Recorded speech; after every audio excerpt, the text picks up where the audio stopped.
வட்டம் நம்முடைய ஸ்ரீபெரும்புதூர் வட்டம் வல்லமடுகால் பகுதியில் 706.5 கோடி ரூபாய் மதிப்பீட்டில் கட்டப்பட்டிருக்கக்கூடிய 18,720 படுக்கைகள் கொண்டிருக்கக்கூடிய தொழிற்சாலை பணியாளர்கள் தங்குவதற்கான கட்டடத்தை ஃபாக்ஸ்கான் நிறுவனத்திற்காக அது கட்டப்பட்டிருக்கிறது. அந்த கட்டடத்தை மாண்புமிகு முதலமைச்சர் அவர்கள் அதில் திறந்து வைக்க இருக்கிறார்கள் என்பதையும் நான் இந்த நேரத்தில் தெரிவிக்க விரும்புகிறேன். இது அந்நியிலே இன்றைக்கு நடைபெற்றிருக்கக்கூடிய நம்முடைய இந்த அமைச்சரவை கூட்டத்தில் 3 முக்கியமான கொள்கைகளுக்கு ஒப்புதல் அளிக்கப்பட்டிருக்கிறது எரிசக்தி துறையினுடைய மூலமாக. குறிப்பாக இந்த நம்முடைய பட்ஜெட்டிலே கூட அது குறித்து நான் அறிவிப்புகளை வெளியிட்டிருந்தோம். தமிழ்நாடு நீரேற்று புனல் மின் திட்டம் PSP பம்ப் ஸ்டோரேஜ் கொடுக்கக்கூடிய அந்த திட்டம், அதேபோல தமிழ்நாடு சிறுபுனல் மின் திட்டங்கள் ஸ்மால் ஹைடல் ப்ராஜெக்ட் திட்டம் அதுக்கான கொள்கை, அதேபோல தமிழ்நாடு காற்றாலை மின் உற்பத்தி நிலையங்களுக்கான புதுப்பித்தல் மற்றும் ஆயுள் நீட்டிப்பிற்கான அந்த கொள்கையும் நாம் இப்போது கொடுத்திருக்கிறோம். பொதுவாக பசுமை எரிசக்தியிலே தமிழ்நாடு முன்னணியில் இருக்கக்கூடிய ஒரு மாநிலமாக இருப்பதை நீங்கள் அறிந்திருக்கிறீர்கள். வரக்கூடிய 2030ஆம் ஆண்டுக்குள்ளாக நாம் 20,000 மெகாவாட் உற்பத்தி நிறுவுதிறனை நாம் அடைய வேண்டும் என்கிற இலக்கினை நம்முடைய மாண்புமிகு முதலமைச்சர் அவர்கள் நிறுவியிருக்கிறார்கள். எனவே அந்த இப்போது இருக்கக்கூடிய அந்த நிலையற்ற இருக்கக்கூடிய அந்த பசுமை எரிசக்தியை நாம் சமப்படுத்தப்பட்ட மின்சாரமாக மாற்றுவதற்கு கட்டமைப்பிலே உருவாக்கி நம்முடைய கிரிடிலே அதை கொண்டு வருவதற்காக இந்த 3 கொள்கைகளை நாம் கொடுத்திருக்கிறோம். அதனால் நான் முன்பே குறிப்பிட்டிருக்கக்கூடிய புனல் மின் திட்டங்கள் முதன்முறையாக நாம் அதில் கொடுத்திருக்கிறோம். பம்ப் ஸ்டோரேஜ் இதற்கு இந்த திட்டம் பெரிய அளவில் இருக்கக்கூடிய திட்டம் ஏறத்தாழ 5,000 கோடி 6,000 கோடி என்று பெரிய அளவில் முதலீடு இருப்பதால் இதற்கு தனியார் பங்களிப்போடு செய்வது அவசியமாக இருக்கிறது. இதற்கு 3 ஒதுக்கீட்டு முறையில் இந்த திட்டங்களுக்கான அறிவிப்பை கொடுக்கிறோம்.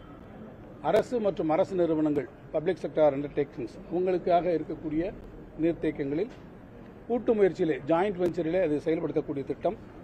அதன் வாயிலாக உற்பத்தி செய்யப்படக்கூடிய மின்சாரம் 100% நம்முடைய மாநிலத்திற்கு வழங்க வேண்டும் என்கின்ற ஒரு திட்டம்.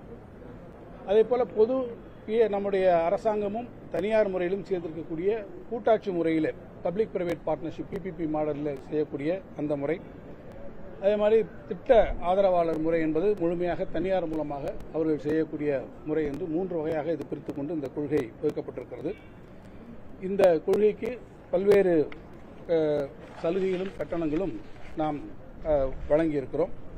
அதேபோல இன்னொரு முக்கியமான திட்டம் பம்ப்ட் சிறிய புனல் மின் திட்டம், அதுவும் நாம் கொடுத்திருக்கிறோம்.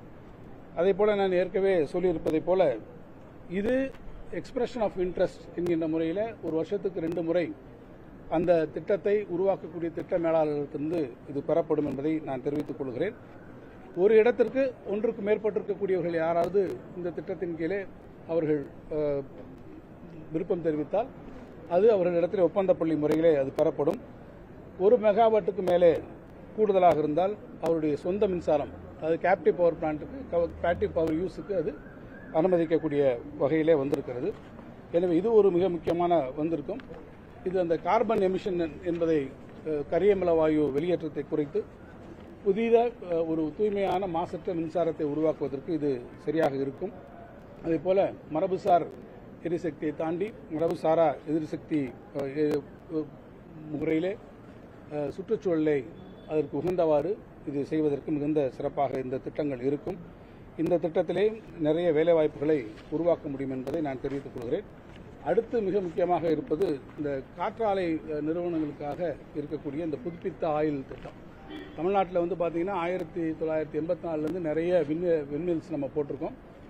அது இப்போ ஏறத்தாழ கிட்டத்தட்ட 40-50 ஆண்டுகளுக்கு வந்ததுக்கு பிறகு அதனுடைய சக்தி மிகுந்த குறைந்திருக்கிறது. எனவே இந்த ரீபவரிங் பாலிசி என்பது தேவை என்பதை நீண்ட காலமாக நம்ம வலியுறுத்தி வந்திருக்கிறோம். எனவே இந்த வின் ரீபவரிங் காற்றாலைகளை புதுப்பிக்கக்கூடிய இந்த கொள்கையின் மூலமாக ஏறத்தாழ 25% மின் உற்பத்தி அதிகரிக்கக்கூடிய வாய்ப்பு வந்திருக்கும். அது மாதிரி ஏற்கனவே இருக்கக்கூடிய பாகங்களை எல்லாம் புதிதாக மாற்றக்கூடிய ஒரு கொள்கை வின் ரிஃபர்பிஷ்மெண்ட். அந்த அடிப்படையில் பார்த்தால் அப்படி செய்வோம் என்று சொன்னால் 10% மின் உற்பத்தி அதில் அதிகரிக்கக்கூடிய வாய்ப்பு இருக்கிறது. அதே மாதிரி வின் லைஃப் எக்ஸ்டென்ஷன் காற்றாலையுடைய ஆயுளை நீடிக்கக்கூடிய முறைகள், 20 ஆண்டுகள் முடிந்திருக்கக்கூடிய இந்த காற்றாலைகளை 5 வருடம் ஆயுள் நீட்டிப்பு என்கின்ற முறையில் இருக்கக்கூடிய கொள்கை. இந்த நிபந்தனைகளினுடைய அடிப்படையில் இந்த திட்டம் வந்திருக்கிறது. இந்த காற்றாலை ரீபவரிங் பாலிசி என்பது உங்களுக்கு எல்லாம் தெரியும். மிக முக்கியமாக டெக்ஸ்டைல்ஸ் மில் இருக்கக்கூடிய பல்வேறு நூற்பாலைகள் நீண்ட காலமாக இதை கேட்டுக்கொண்டு வந்திருந்தார்கள். அவங்களுக்கு இந்த பேங்கிங் சிஸ்டம் ஆனுவல் பேங்கிங்காக இருக்க வேண்டும். இப்போ மந்த்லி பேங்கிங்காக இருக்கிறது அவங்களுக்கு சிரமமாக இருக்கிறது. ஆனுவல் பேங்கிங்காக வர வேண்டும் என்பதை தொடர்ந்து வந்த வலியுறுத்தினார்கள். குறிப்பாக கோவை, திருப்பூர் பகுதியில் இருக்கக்கூடிய தொழிற்சாலைகள். நம்முடைய மாண்புமிகு தொழில்துறை அமைச்சர் அவர்கள் கோவையினுடைய பகுதியில் அவர் பொறுப்பேற்றிருந்த போது அங்கு இருக்கக்கூடிய பல்வேறு தொழிற்சாலைகள், அங்கே இருக்கக்கூடிய பல்வேறு அமைப்பினரும் கூட அவரிடத்திலே தொடர்ச்சியாக அதை வலியுறுத்தினார்கள். நம்முடைய மாண்புமிகு தொழில்துறை அமைச்சரும் அவருடைய கோரிக்கையேற்று அவருடைய பரிந்துரையின் அடிப்படையில் நாம் மாண்புமிகு முதலமைச்சருடைய கவனத்துக்கு இதை எடுத்துச் சென்று முதலமைச்சர் அவருடைய ஒப்புதலை பெற்று இந்த 3 கொள்கைகளுக்கும் இன்றைக்கு அமைச்சரவையில் அதை வைத்து அமைச்சரவை இந்த 3 கொள்கைகளுக்கும் ஒப்புதல் அளித்திருக்கிறது. இதுதான் இன்றைய அமைச்சரவையில் கொடுக்கக்கூடிய முக்கியம்.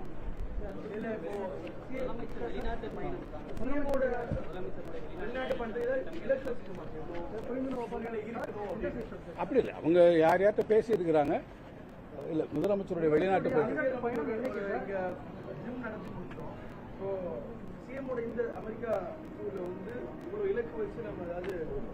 எப்பவுமே மாண்புமிகு முதலமைச்சரை பொறுத்தவரை தமிழகத்துக்கு எவ்வளவு நிதி வருகிறது என்பதை விட எவ்வளவு வேலைவாய்ப்புகள் உருவாக்குகின்றன என்பதெல்லாம் அவர் குறிப்பாக இருந்திருக்கிறார். இத்தகைய வேலைவாய்ப்புகள் எங்கெங்கே அந்த வேலைவாய்ப்புகள் உருவாக்கப்படுகின்றன. ஏன்னா பரவலாக்கப்பட்ட வளர்ச்சியில் மிக குறிப்பாக இருக்கிறார் மாண்புமிகு திராவிட நாயகன் அவர்கள்.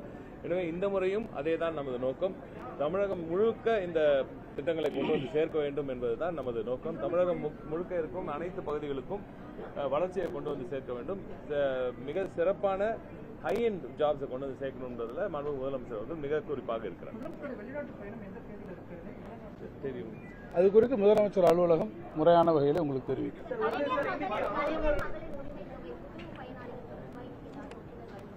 இன்னைக்கு கூட்டத்தில் நான் தெரிவித்ததை தவிர வேறு எதுவும் இன்றைய கூட்டத்தில் எடுத்துக்கொள்ளும்.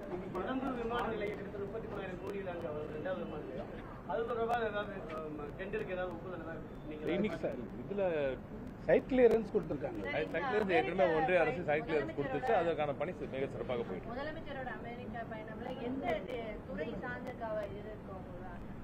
பல்வேறு துறைக்கான இது அறிவிப்புகள்லாம் முதலமைச்சர் அவர்கள் அமெரிக்காவிலிருந்து அறிவிப்பார். அப்போ கேட்கலாம். தேங்க்யூ.